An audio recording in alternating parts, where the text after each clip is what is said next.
इस लॉकडाउन में सभी घर पर कुशलता पूर्वक होंगे और इस लॉकडाउन का फायदा उठाते हुए सही तरह से घर पर बैठकर तैयारी की जाए।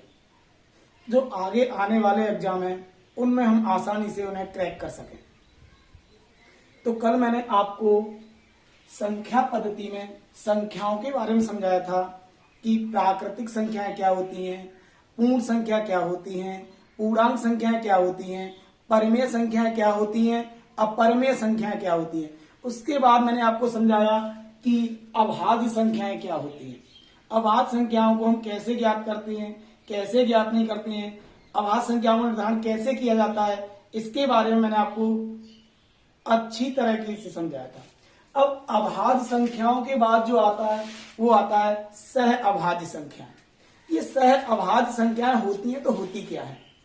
अब यहाँ पर सह मतलब सहायता करने वाली अभाज्य, यहाँ अकेली संख्या तो नहीं हो सकती है। तो यहाँ पर क्या होता है कि यहाँ वहां बोलते संख्या और यहाँ बोलेंगे संख्या युग्म, संख्या युग्म। और इन सह अभाज्य संख्याओं का आगे आने वाले चैप्टरों में बहुत ही योगदान रहेगा। जिस प्रकार से हमारा लासा मासा है, पूरा लासा मासा सह अभाज्य संख्याओं पर डिपेंड करता है। इन सह अभाज्य संख्याओं को हम अंग्रेजी में को प्राइम नंबर के नाम से जानते हैं। इनकी डेफिनेशन क्या होगी, इससे हमें पता चल जाता है कि मूल रूप से ये संख्याएं होती हैं तो होती क्या है। तो इनको हम लिख सकते हैं वह संख्या युग्म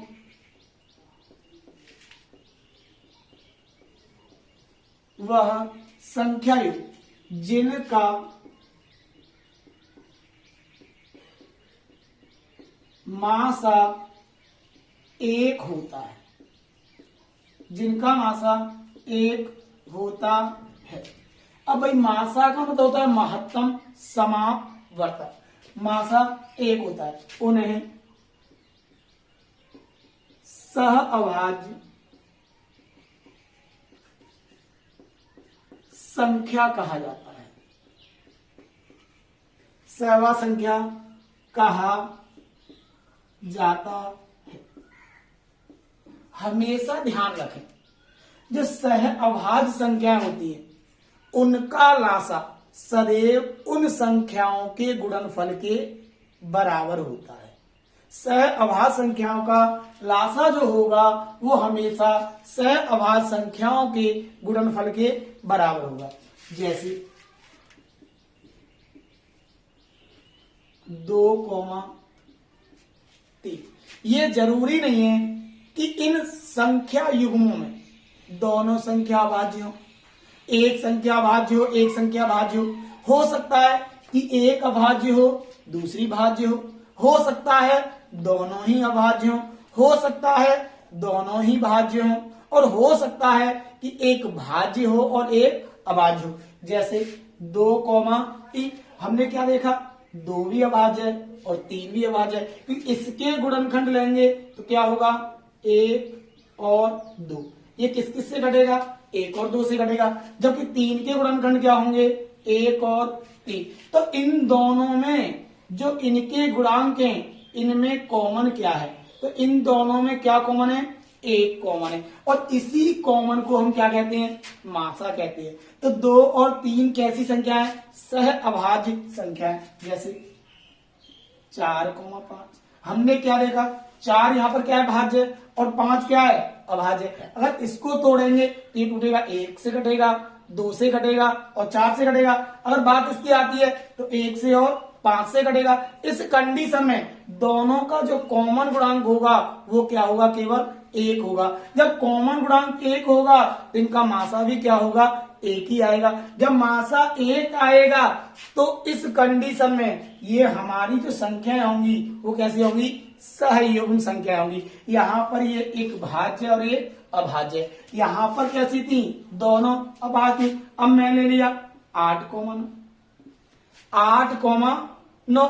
अब यहाँ 8 भी भाज्य और 9 भी भाज्य, जबकि ये दोनों आपस में क्या है, सहभाज्य। क्यों, क्योंकि इसके गुणांक होंगे 1, 2, 4 और 8 और इसके गुणांक होंगे 1, 3 और 9। तो दोनों का कॉमन गुणांक क्या है, तो दोनों का कॉमन गुणांक क्या है, कॉमन गुणांक है 1। इस कंडीशन में इन दोनों संख्याओं का जो मासा हुआ वो कितना हुआ? 1 हुआ। जब मासा 1 हुआ तो ये संख्या कैसी है? सह अभाज्य संख्या है। तो इस प्रकार से हम निर्धारित कर सकते हैं कि ये जरूरी नहीं है कि दोनों भाज्य हों, ये जरूरी नहीं है कि दोनों अभाज्य हों, ये जरूरी नहीं है कि एक भाज्य और एक अभाज्य, ये किसी भी रूप में हो सकती है। बस इतना ध्यान रखना है कि ऐसे संख्या युग्म जिनका मासा 1 होता है उन्हें हम सह अभाज्य संख्याएं कहते हैं। एग्जाम में कई बार क्वेश्चन पूछ लिया गया है कि कभी कभी वो चर रूप में न देकर अचर रूप में हमें संख्या दे देता है, चर रूप में न देकर अचर रूप में दे देता है, और उसके बाद हमसे क्वेश्चन पूछा जाता है। जैसे कई बार एग्जाम में रिपीट हुआ है एक एग्जाम्पल कि यदि ए तथा बी दो सह अभाज्य संख्याएं हैं तो इनका लासा क्या होगा? क्या होगा? कभी कभी लासा ना देकर वो मासा कह देगा। क्या कहता है? मासा क्या होगा?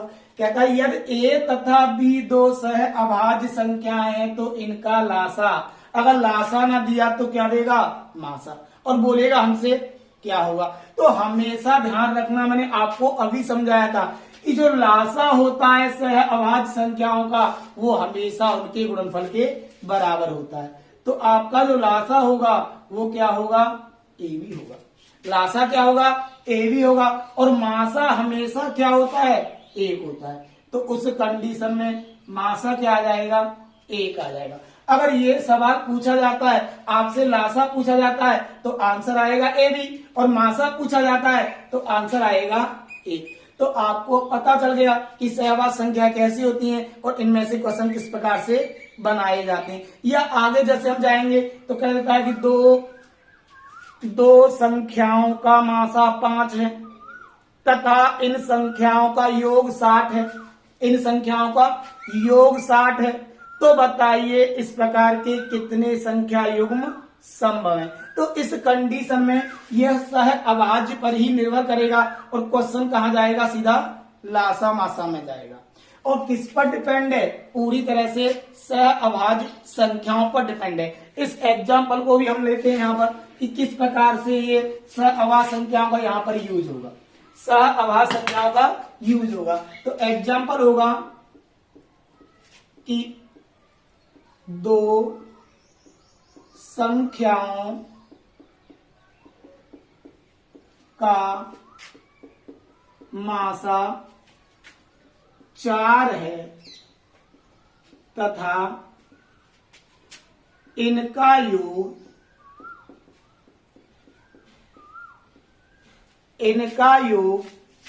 48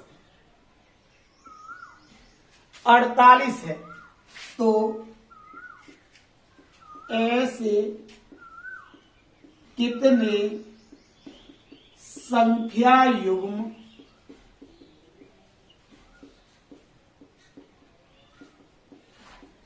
संभव है? कितने संख्या युग्म संभव है? वो जरूरी नहीं है कि यहां पर वो योग ही दे, यहां पर योग ही दे। योग ना देकर कभी कभी लासा और मासा का गुणनफल भी दे देता है, और लासा मासा का जो गुणनफल होता है वो हमेशा दोनों संख्याओं के गुणनफल के बराबर होता है। अब इस प्रकार से आ गया तो हमें क्या दिखाई दे रहा है? मासा कितना है? 4 है। योग कितना है? 48 है। मासा क्या होता है? मासा होता है हाइयर कॉमन फैक्टर। प्रत्येक संख्या का एक कॉमन गुणांक ही उन संख्याओं का मासा कहा जाता है। तो जब मासा कहा जाता है तो योग से मासा कटना चाहिए। अगर चाहे तो हम लिख सकते हैं एक संख्या हो गई हमारी 4a, तो दूसरी संख्या हो गई हमारी 4b। एक संख्या हो गई 4a और एक हो गई 4b। जब योग दिया है तो दोनों में कॉमन क्या है? 4 है, तो क्या लिख सकते हैं 4a plus b. a plus b आ गया। इस कंडीशन में योग कितना आया 48 है, और 48 को 4 से काटेंगे तो कितनी बार कटेगा 12 बार कट जाएगा।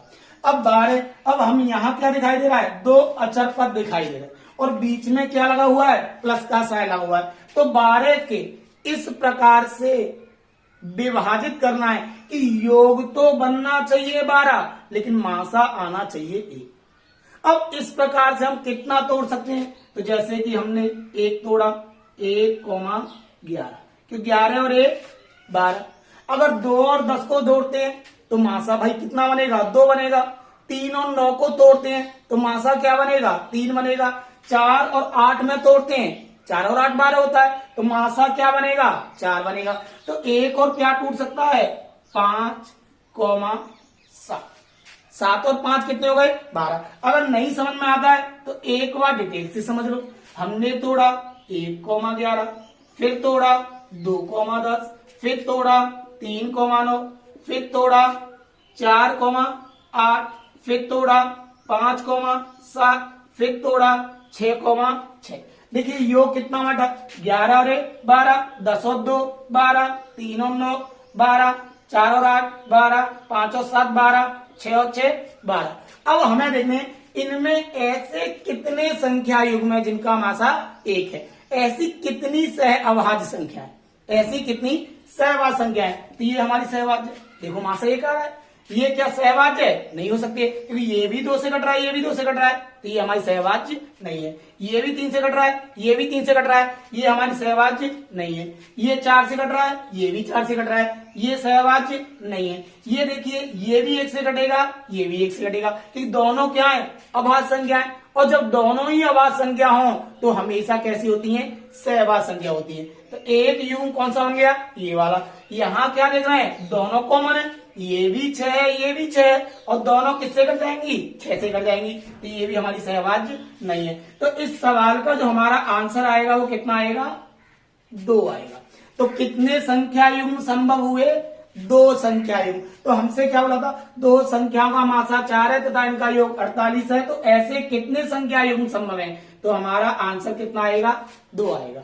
तो इस प्रकार से हमसे सवाल पूछे जाते हैं। अगर यहाँ पर गुणा का साइन होता तो इस प्रकार से हम यहाँ जोड़ना करके इसे फिर हमें गुणनखंड में तोड़ना होता। जैसे 48 एकम 48, 24 दूनी 48, 16 तिया 48। तो इस प्रकार से गुणनखंड में देखते कि ऐसे कितने संख्या युग्म बने जिनका मासा 1 होगा। तो आया समझ में। चलिए तो आगे होगा कि सहवाच्य संख्या क्या होती हैं और इनका कहां पर यूज हम कर सकते हैं। आगे बहुत सारे क्वेश्चन आएंगे, एग्जाम्पल भी देंगे हम, और एक पीडीएफ भी देंगे जिससे हम प्रत्येक चैप्टर के क्वेश्चनों को आपको समझाएंगे। जब हम लासा मासा में जाएंगे तो सह अभाज्य संख्याओं का कितना महत्व होता है इसके संपूर्ण विवरण हम आपको समझाएंगे। कितने टाइप से क्वेश्चन बन सकते हैं और कैसे इन्हें जल्दी से जल्दी 2 से 4 सेकंड के अंदर हल किया जा सकता है। इसके बाद आती है इसके बाद पूर्ववर्ती संख्या।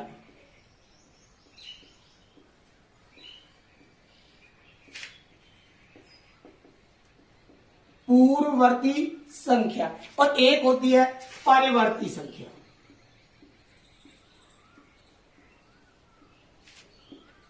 परिवर्ती संख्या, एक पूर्ववर्ती संख्या और एक परिवर्ती संख्या।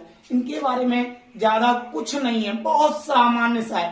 पूर्व मतलब पहले आई हुई, पूर्व मतलब पहले आई हुई, अर्थात अगर हमें किसी संख्या का पूर्ववर्ती पूछा गया है तो आप उसमें से केवल एक संख्या कम कर दो, वही आपकी क्या होगी पूर्ववर्ती संख्या कहलाएगी, वही आपकी पूर्ववर्ती संख्या कहलाएगी। जैसे एग्जांपल हमसे पूछा गया 5325 का पूर्ववर्ती, 25 की पूर्ववर्ती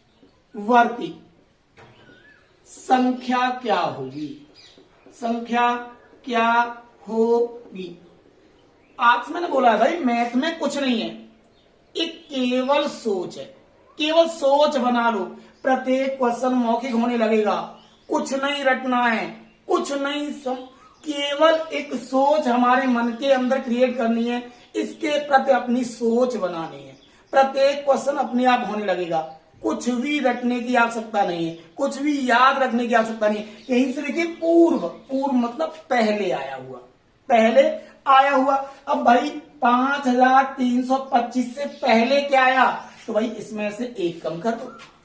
अब जो आया वो क्या हुआ, 5324। यही हमारा क्या होगा, आंसर होगा, यही हमारा आंसर होगा। तो क्या पता चला कि कभी भी पूर्ववर्ती संख्या पूछे तो दी गई संख्या में से एक कम करने पर पूर्ववर्ती संख्या का मान ज्ञात हो जाता है। इसी प्रकार परवर्ती, पर मतलब आगे होता है, आगे बढ़ना होता है। तो परवर्ती का मतलब है कि यदि एग्जाम्पल में दे दिया, अब भाई पूर्ववर्ती में हम पीछे हटे, एक को घटाया, तो परवर्ती में हमें एक आगे बढ़ना होगा। अगर परवर्ती पूछा जाए तो हमें क्या करना होगा, एक जोड़ देना होगा। जैसे एग्जांपल दे दिया 8535 का की परवर्ती, परवर्ती संख्या ज्ञात कीजिए, संख्या क्या होगी, ये हमें दे दिया गया। 8535 की परवर्ती संख्या क्या होगी, तो कुछ नहीं करना है, एक इसमें ऐड कर देना है, एक इसमें ऐड कर देना है। तो 8536 यही क्या होगी, परवर्ती होगी। तो इसमें कुछ रटने वाला था क्या, पूर्व मतलब जो पहले जा चुका है, और पहले जाने के लिए हमें एक कदम पीछे हटना होगा।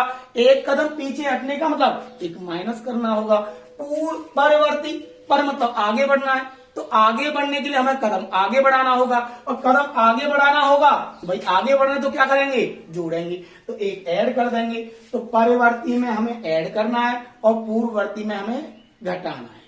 इसके बाद आती हैं सम संख्याएं। देखिए सम संख्याओं का ऐसा कुछ नहीं होता है कि सम संख्याओं के डेफिनेशन से कभी क्वेश्चन बनता हो।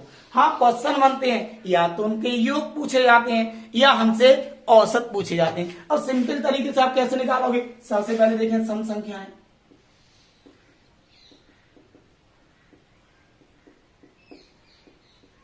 जिन्हें हम कहते हैं इवन नंबर, इवन नंबर। अब सम संख्या, सम संख्या में डेफिनेशन क्या होती है, सम संख्याओं की डेफिनेशन क्या होती है। सम संख्या होती क्या है, वह संख्याएं, वह संख्याएं जो दो से पूर्णतः विभाजित हो जाए,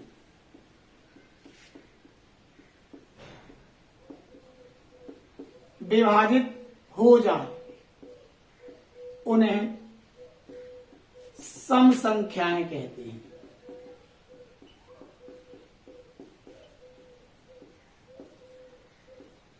सम संख्याएं कहते हैं। जैसे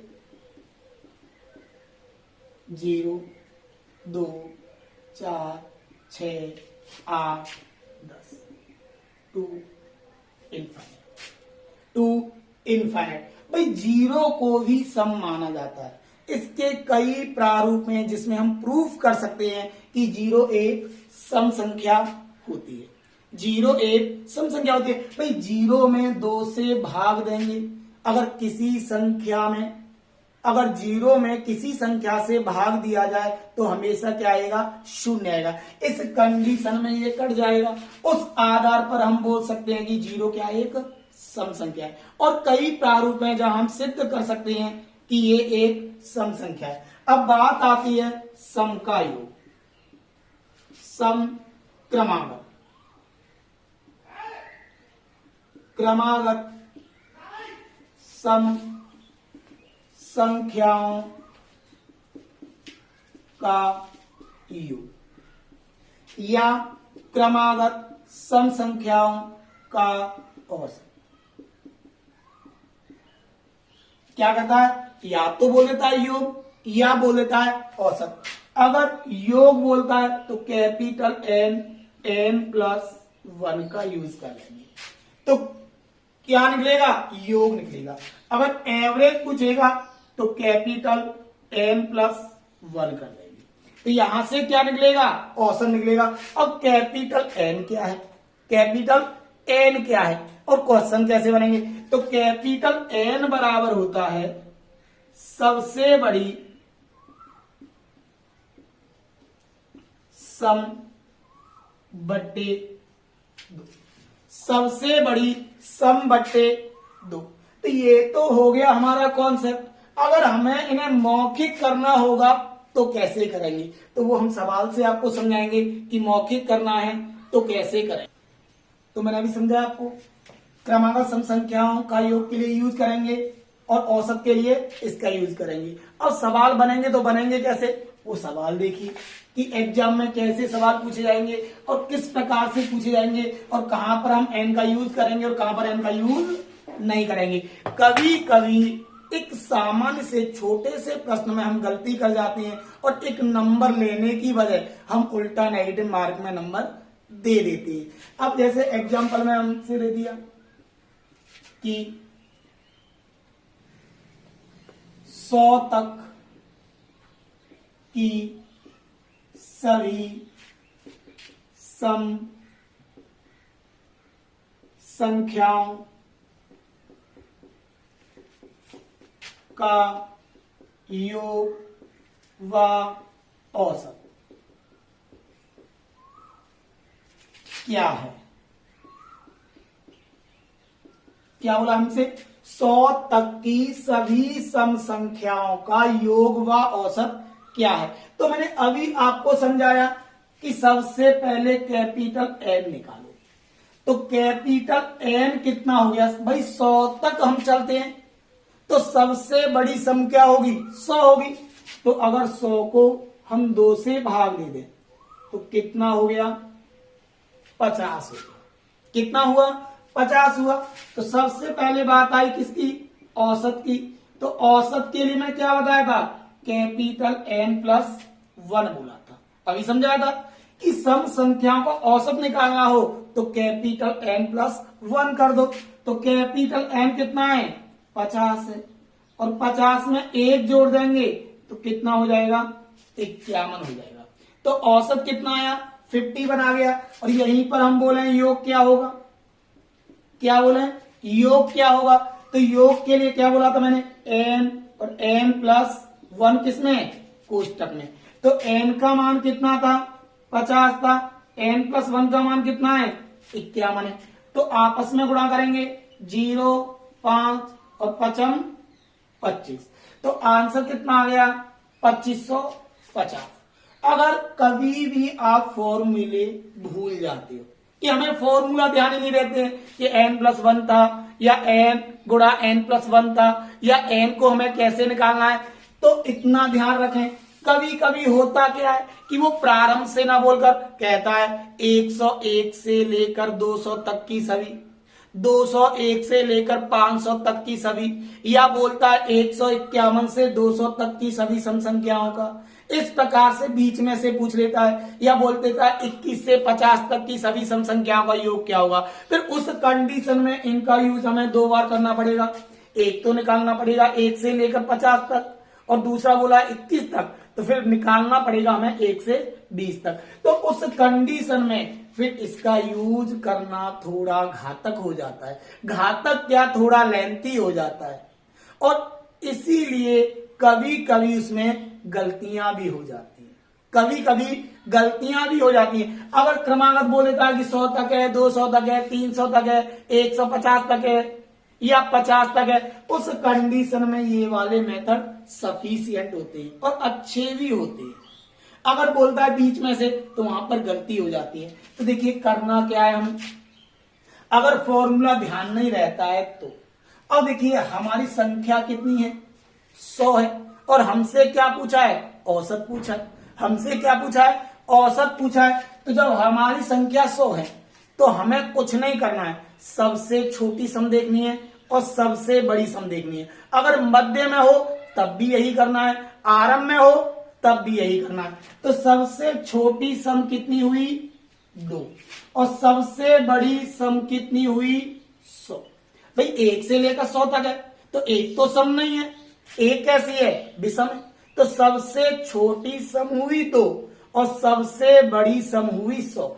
तो दोनों को जोड़ो और 2 से दे दो भाग।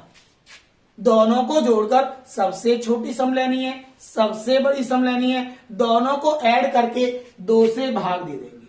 तो 2 और 100 कितने हो गए, 102। और 102 को जब 2 से भाग देंगे तो कितना आएगा, 51। यही हमारा औसत हुआ, यही हमारा औसत हुआ। अगर हमें यहीं पर क्या निकालना है, योग निकालना, योग निकालना। अब हमारी संख्या कितनी है, 100 है। अब देखिए क्या 100 2 से पूरा पूरा कट रहा है। अगर पूरा पूरा कट गया तो इसका मतलब है इसमें आधी होंगी सम और आधी होंगी विषम। अब 100 का आधा कितना हुआ, 50 हुआ। तो संख्याओं की संख्या से कर दो गुणा। तो टोटल संख्या थी 100, 100 में से आधी है सम और आधी है विषम। तो जब इसकी इसमें गुणा करेंगे तो कितना आएगा, 2550। यही हमारा आंसर है। तो आया होगा कुछ समझ में। चलिए एक और एग्जांपल देखते हैं।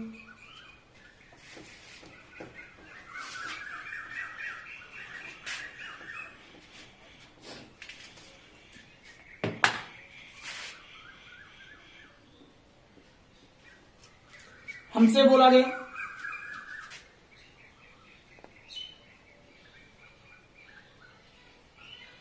200 तक की सभी सम संख्याओं का योग व औसत ज्ञात कीजिए।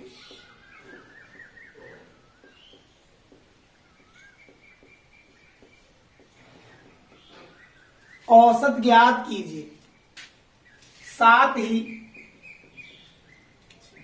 औसत ज्ञात कीजिए, सॉरी देखिए उसी का यूज करते हैं क्योंकि ये प्रारंभ से लेकर है, मध्य में तो है नहीं है। ये तो बोला नहीं है कि 25 से 30 तक या 30 से 50 तक, तो प्रारंभ से। तो सबसे पहले हम n निकाल सकते हैं। तो n कितना हो गया, 200/2 यानी कितना आ गया, 100। तो सबसे पहले बात करते हैं औसत की। तो औसत कितना हुआ, 100 + 1, क्योंकि क्या था, n+1 था। n कितना है, 100 है, +1 1 है, तो कितना हो गया, 101। अब बात आई किसकी, योग की। तो योग के लिए मैंने क्या बोला था, n गुणा n+1, और n का मान कितना है, 100 है। n+1 कितना हो गया, 101 हो गया, क्योंकि योग हमेशा औसत गुणा संख्याओं की संख्या होती है। तो यहां से कर देंगे 10100। यही हमारा क्या होगा, योग होगा। अगर हम यूज करें कि फॉर्मूले हमें एन का यूज नहीं करना है, सीधा करना है, तो पहली सम हो गई 2, अंतिम सम हो गई 200। दोनों को जोड़ा, 2 से दे दिया भाग। तो कितना हुआ, 202/2 यानी कि 101। यही औसत है हमारा, यही औसत है। यहीं पर हमें चाहिए योग। अब संख्या है 200।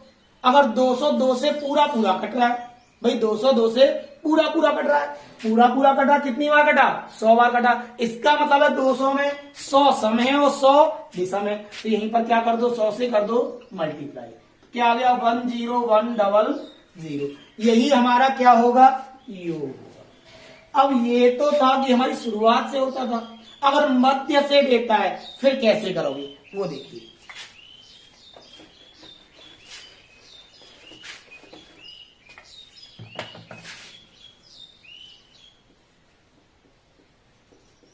इक्यावन से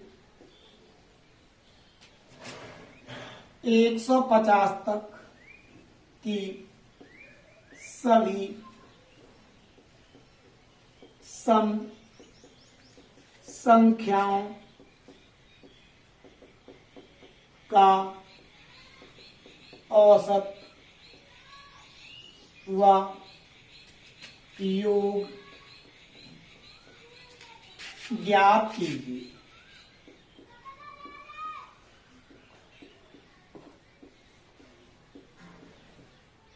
क्या बोला है? 51 से 150 तक की सभी सम संख्याओं का औसत व योग ज्ञात कीजिए। तो देखिए, अब n का यूज करोगे तो हमें दो बार निकालना पड़ेगा। अगर n का यूज ना करके सीधा हम करें तो मौखिक होगा। अब देखते हैं, क्या 51 सम है? 51 सम है? 51 सम तो नहीं है। अगर 51 सम नहीं है तो सबसे छोटी सम क्या होगी? तो सबसे छोटी सम होगी 52। अब देखिए, क्या 150 सम है? 150 तो सम है भाई, क्योंकि 2 से पूरा पूरा कटा। जब 2 से पूरा पूरा कटा तो 150। दोनों को जोड़ो, 2 से दे दो भाग।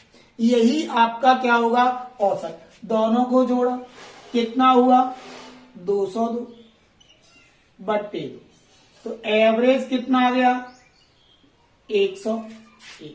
यही क्या हुआ? आपका औसत हो गया। यही आपका औसत हो गया।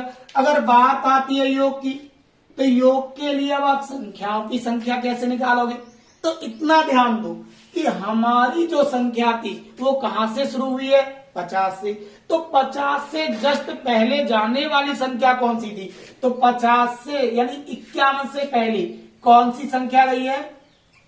50 संख्या निकल चुकी है भाई। 51 से पहले 50 संख्याएं निकल चुकी हैं। अब हमें कहां तक जाना है? 150 तक जाना है। अब भाई, अगर 1 से जाते 150 तक तो टोटल कितनी संख्या होती? 150 संख्या होती। और 150 में से कितनी संख्या निकल चुकी हैं? 50 संख्या निकल चुकी हैं। जब 150 में से 50 संख्या निकल गई तो आपके पास कितनी संख्या बची? 100 संख्या बची। अब हमारे पास 100 संख्या है। अब भाई 100 2 से पूरा पूरा कट रहा है, और 100 को हम 2 से काटें तो कितनी बार कटेगा? 50 बार कटेगा। इसका मतलब है इन 100 संख्याओं में से 50 सम है और 50 विषम है। और एवरेज में संख्याओं की संख्या से गुणा कर दें तो हमेशा क्या निकलेगा? योग निकलेगा। एवरेज कितना था? 101। और 100 का आधा कितना हो गया? 50। तो योग कितना आ गया? 0.05। यही हमारा आंसर है। यानी कि 50 50 50 50। तो आ गया समझ में?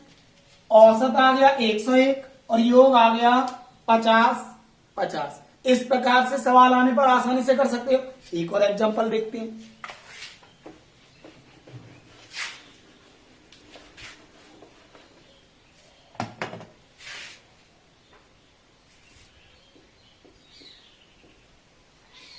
इक्कीस से 100 तक की सभी सम संख्याओं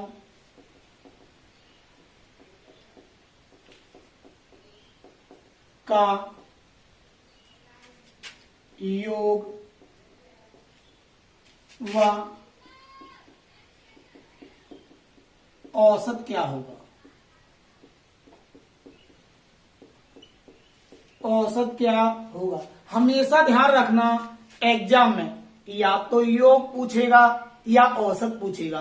कभी दोनों को एक साथ नहीं पूछा जाता है कि योग भी पूछ ले और औसत भी पूछ ले।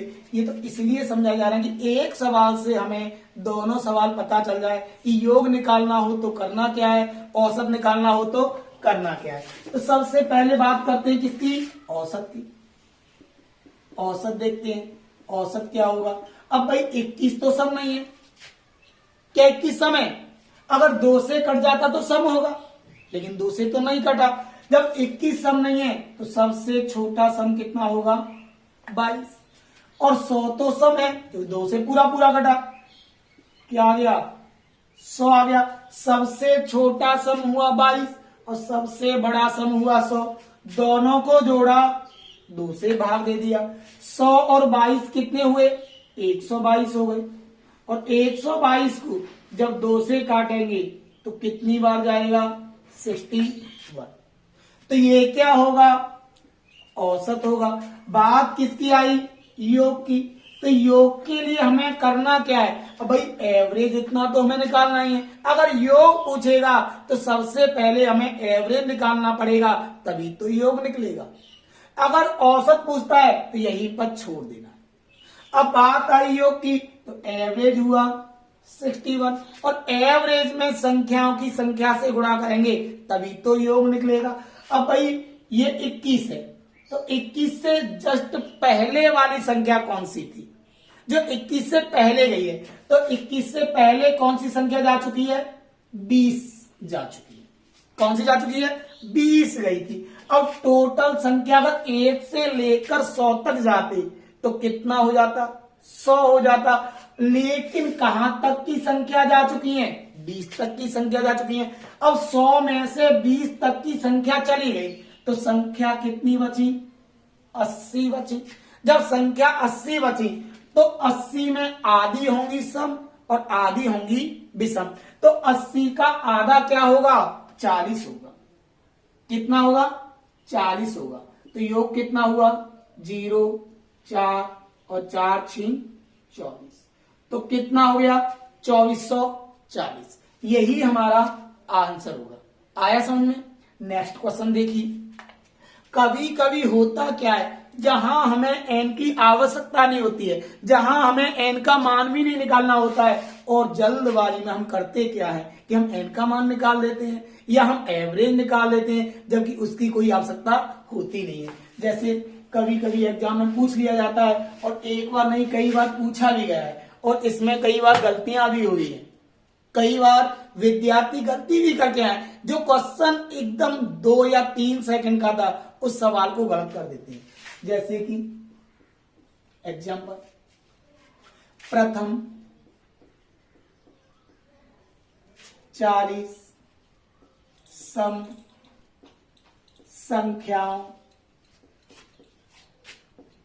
संख्याओं का योग व औसत क्या होगा।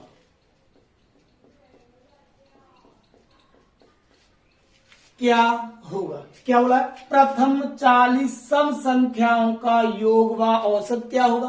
क्या हमें एन की आवश्यकता है, तो हमेशा ध्यान रखें अगर प्रश्न में तक का यूज किया हो कि 100 तक, 150 तक, 20 से लेकर 80 तक, 21 से लेकर 100 तक, तो वहां पर हमें एन का मान निकालना पड़ता है, वहां हमें संख्याओं की संख्या निकालनी पड़ती है। अब इसने यहां दिया है क्या कराइए, प्रथम 40 सम संख्याओं का योग, तो यही क्या है, कैपिटल एन। यही क्या है, कैपिटल एन है। अगर तक लगा है तो कैपिटल एन निकाल लिए, अगर तक नहीं लगा है तो जो भी दिया गया है वही आपका कैपिटल एन का मान है। इस कंडीशन में अब हमारा योग जो होगा वो क्या होगा, ये हो गई एन, तो एन हो गई 40 और एन प्लस 1, तो भाई 40 में 1 जोड़ देंगे तो कितना हो जाएगा, 41 हो जाएगा। तो योग कितना आ गया, 0, 4, 4 चौक 16, कितना हो गया 1640। यही क्या होगा, हमारा योग होगा। बात आई औसत की, तो औसत क्या होता है, कैपिटल एन प्लस 1, और एन का मान कितना है 40 है, तो औसत कितना हो गया 40 प्लस 1 यानी कि 41। यही हमारा क्या होगा, औसत होगा। तो अब आप आसानी से कर सकते हो कि जिन सवालों में तक का यूज किया जाता है वहां कैपिटल एन निकालना पड़ता है, और जिन सवालों में तक का यूज नहीं होता है, जो भी संख्या दी जाती है वही कैपिटल एन का मान होता है। नेक्स्ट वीडियो में विषम क्या होती हैं, संख्याओं के गुणनखंड क्या होते हैं, कितने गुणनखंड होते हैं, सम गुणनखंड क्या होते हैं, विषम गुणनखंडों की संख्या क्या होती है, सम गुणनखंडों का योग क्या होता है, विषम गुणनखंडों का योग क्या होता है, ये नेक्स्ट वीडियो में आपको मिलेंगे।